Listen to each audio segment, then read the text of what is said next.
Pats finished the season on a massive high, rightly winning the FAI Cup. I thought they were excellent on the day. A couple of interesting points. Pico Lopez, as Stephen Bradley was saying to me in the interview there, is being rested. We see Jack Byrne back again. And a start for Idemo Mako up front for St. Pat's. 6 of this team making their competitive debuts, as I was saying to Tim there in the interview. And I suppose in terms of blending new players, a match like this is important. Yeah, it's massive. It's the first competitive outing for them as well. The plus point for Tim would be that he knows a couple of them because he brought them in from Drogheda, so he's not new to them. Hoare to defend. Sean Hoare, of course, playing against his former side. There is Hoare again, getting his toe to the ball. A break here from Mark Doyle. Burns is in on the first Space on the far side. Doyle goes on his own. He hits the target, but a comfortable save for Alan Manus. I don't blame him for taking the shot once he gets there, because it's a really strong position for him, and he's stronger on his right foot from Burns. I think Burns is more disappointed he didn't receive the pass earlier. Perugia plays it inside to Gary O'Neill. Now Redmond. St. Pat's fans on the near side trying to get behind their team, and Hoare has Owen Doyle behind him, and Doyle might rob this one. Owen Doyle, square ball, lovely ball. Oh, what a chance that was for Mark Doyle. Oh, he's gone with the wrong foot, hasn't he? I was only about to praise Hoare for dealing with the bouncing ball originally, because the first one was the tougher one to deal with, and then he checks back on it, and Doyle just picks his pocket. He fires it across for his namesake, and I think he's gone with the wrong foot, Con. I think he should go with his left foot. At least that way he's going to get contact on it. It's going to go back towards the goal. He has to get with he has to probably go with his left foot to make sure that he deals with it. Back with Dylan Watts now. Mandroyu. Heavy touch from Mandroyu, and he's been dispossessed by Forrester. That's a lovely ball for Forrester. Owen Doyle territory. Owen Doyle forces the save for Manus. Manus done brilliant there. Really good. If you watch Alan just before Owen lifts his head, Alan goes like he's going to go and then retreats. The one time they picked the right pass, Con, it's a wonderful pass the outside the boot from Forrester, and Doyle's in. But Alan Manus is on his way out and then retreats, and it causes Doyle to stutter a little bit, and it allows Manus to make the save. You see it great from this angle. It's a wonderful ball from Forrester outside his right boot, and Manus goes and then stops and then says, right, beat me. All his experience there, because he's on his way out, and that sometimes can make the finish, make the mind up for the striker. He's going to dink or he's slotted down the side. Burns puts it into the 6-yard box. Oh, another great save from Manus on the double. What a great chance that was for St. Pat's to open the scoring. Alan Manus again proving the hero for Shamrock Rovers. Well, that was a wonderful opportunity for St. Pat's. Dara Burns with the delivery. Great ball. And it was Scott coming in with the initial header. You see, he just comes from the edge of the box all the way around the back. I think that's what he's going to say. He says, like, they come in at 0-0. I think they're lucky to come in at 0-0 in terms of the chances that Pats have. Here we go. Byrne lobbing it forward. Chance there for Rovers. Oh, that's a good save. Really good stop from Anang. Serious save he's had to make. People pick up interest in him because he had a fantastic tournament. The referee was right on the spot despite the shouts from some of the St. Pat's fans looking for a penalty kick. A Banquo's header only goes as far as Jack Byrne. Jack Byrne looking to get away from Lennon. Nice weight on that pass from Byrne to Mandroyu, but a Banquo recovers from his earlier error. Really good defending. Danny tries to just do him with his first touch on the run. The Banquo read him, and now Pats are on the counter-attack. Lee Grace played Doyle onside. No cross into the area, and it's Grace with the block. The shot is on target. The save from the keeper, but there's Owen Doyle. And he's got his first competitive goal for St. Pat's. They've taken the lead here 5 minutes into the second half. Manus made the save, but Owen Doyle from a couple of yards out wasn't going to miss. It's Shamrock Rovers 0, St. Pat's 1, 15 minutes on the clock. It's a poacher's goal from Doyle. Mark Doyle does really well down the left-hand side. He drives at the fullback. Been really quiet probably since his missed chance. Fires one across goal. I think it's Lennon actually takes the shot from the edge of the box and he kicks it into the ground. And all Alan Manus can do is party it out. And there's Owen Doyle, like all good strikers do, just follows it up. You see him on the move? finishes with aplomb and then goes over and celebrates in front of the St. Pat's fans.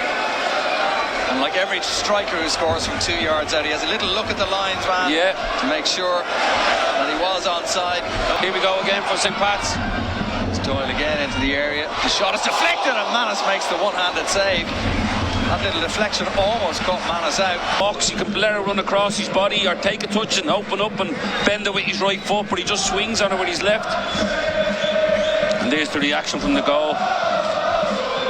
I think they enjoyed it. And they haven't stopped singing since it's gone in fairness to them, Con. Yeah, the St. Pat's pass from Jack Byrne was carried by the wind, and it's going to carry, I was going to say out of play, but Sean Hoare just managed to keep it in play. But then another loose pass inside. There was keeps him onside here. Another chance. Was there one or two shouts for handball there as the ball was played towards the Rovers' goal? Yeah, it comes from Jack just being slack with his pass. He plays one over the top of Hoare's head and it just keeps running and Hoare can't get to it, and then Gannon retrieves it and does really well and then just coughs it up inside. A lot of them, and that's why I think it's probably the best defensive play I've seen from Forrester since I've watched him play football. In fairness to him, he's been really good. To Ferrugia here, he's got pace. Scott looking to get back. Ferrugia delivers a good ball in and there's an equaliser. The goalkeeper dropped it and Shamrock Rovers are back on level terms. And it's Roland Finn, the captain, who's made it 1-1. An error from Anang, who couldn't hold on to Ferrugia's cross. And 67 minutes in, it's Shamrock Rovers 1, St. Pat's 1. Again, just from nothing, Ferrugia down the left-hand side just gets to the end line. He just fires across the ball across the box. The keeper, he should be holding it. It spills out, but if you see it from the other angle, Finn is the one that's making a beeline for the box. As soon as Neil took his touch down the line, Finn takes off, and it's his eagerness to get in there. And like you said, it's a goal from nothing. It's probably the first shot on target Rovers have had in the second half, and it leads to a goal. We would have maybe from where their position was, it looked like it was going to drop for a volley. This is the goal. And goalkeeper will be disappointed with that. Yeah, he hasn't had a lot to do in the second half, in fairness to him, and he should be dealing with that.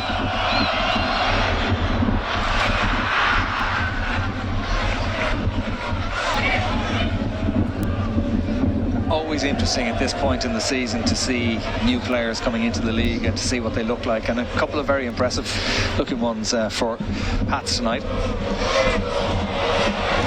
Cotter has got through a couple of challenges there. Cotter still driving forward. Nice crossfield ball as well, just too much on it, and Ferrugia unable to keep it in play, but he applauds the intent from Cotter there.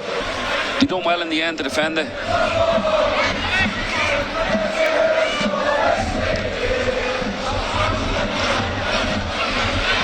Ball into the area, cleared as far as Lee Grace. Last chance saloon for a winner in this game, and it's gone out off Grace, and that's going to be a goal kick, and there is the full-time whistle. So it's finished 1-1, and it means that we are going to go to a penalty shootout to decide this one. Second half goals from Owen Doyle and Ronan Finn with the equaliser for Shamrock Rovers. Experienced striker, experienced That's a goalkeeper. great view, you're right, Con. Owen Doyle looking to put Pats on their way here. Again, the wind is making life difficult for the players, just blowing the ball off the spot. Yeah, it's hard, and then you push it down into the ground, you then get worried about the contact on it. Yeah. So Owen Doyle finds the corner of the net. Lovely penalty. That's a nerve settler for St. Patrick's Athletic. Yeah, he sent Alan the wrong way. Really good penalty, considering he had to restart it. The confidence of him, the ref gives him the nod, steps up and just wraps his foot round it. Bottom left-hand corner of the net. So St. Pat's, their noses in front. Again, they're already stamping on the spot, which makes it a bit softer for the next ones coming up. Richie Tell for Shamrock Rovers. Joseph Anang bouncing around on the line. That's a good finish from Tell. The same corner as Doyle put it in. 1-1. The raises his finger to his lips towards the St. Pat's fans who were giving him a bit of stick in that second half, and just as he went up to take the kick. Yeah, it's a stuttery little run that he does, and then he's looking at the keeper a little bit, just waits for him to go. He wraps his foot round again into the same corner that Doyle puts it. Two really good penalties. Now. So the other Doyle for St. Patrick's Athletic. And Alan Manus got down the right way, but it just slipped in under his body. And St. Pat's lead 2-1. I thought Manus was going to save that. Yeah, that was one of those bad penalties that goes in, Con, we were talking about. He doesn't hit it well at all. It's probably one. I think Alan be disappointed he hasn't saved that. He's actually gone past a little bit. He's read it that early and it's just gone under his body. St.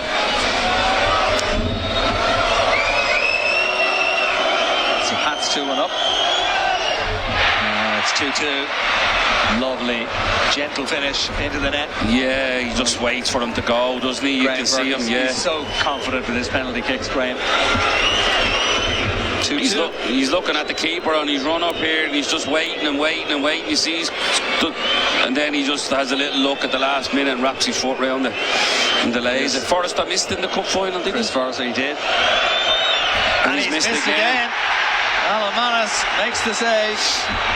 Chris Forrester holds his head in his hands momentarily and makes his way back to the such a good striker of the ball. It's amazing, isn't it? Because it's a good height for Alan.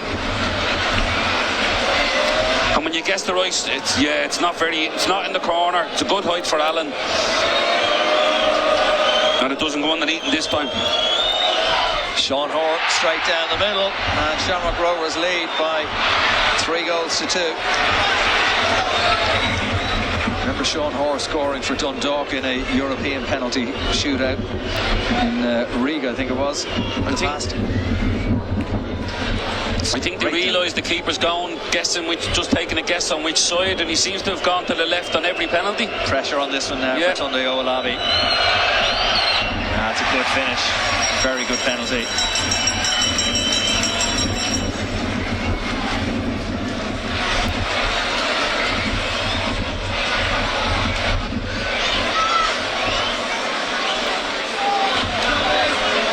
It's Gary O'Neill who scored the winning penalty kick when Shamrock Rovers won the Cup at the Aviva Stadium a couple of years ago. And that's another very calm penalty. So this is a must-score penalty for St. Pat's now, after that conversion from Gary O'Neill. And it's Adam O'Reilly stepping forward, the 20-year-old on loan from Preston. Again, Gary just throws a little shuffle in, and the keeper goes early and he just slots it to the other side. So Adam O'Reilly has to score this. Yeah. Real pressure on him. It's a very good penalty. Really good finish from Adam O'Reilly. And Jack to win it. Jack Byrne.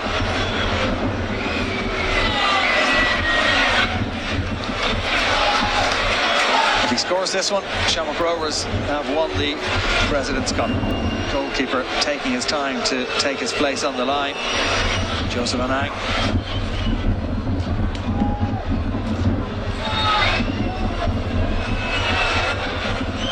That's a good finish from Jack Byrne.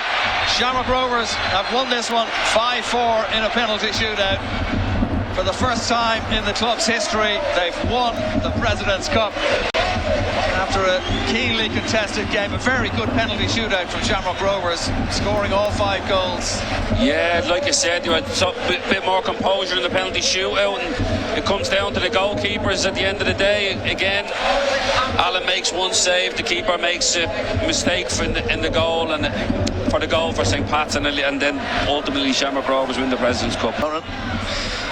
With his goal, the goal that brought Rovers back into the match, and he will collect this trophy, the President's Cup, from Michael D. Higgins. For the first time in Shamrock Rovers history, they have won the President's Cup. Big smile on the face of the captain, Ronan Finn. The fans are happy in the south stand and the far side. Disappointment for St. Pat's, but it's silverware for Shamrock Rovers already. as I say, first time that the club have ever won this trophy, so it's another one to go into the illustrious history of the club. You can only win it if you're successful the year before.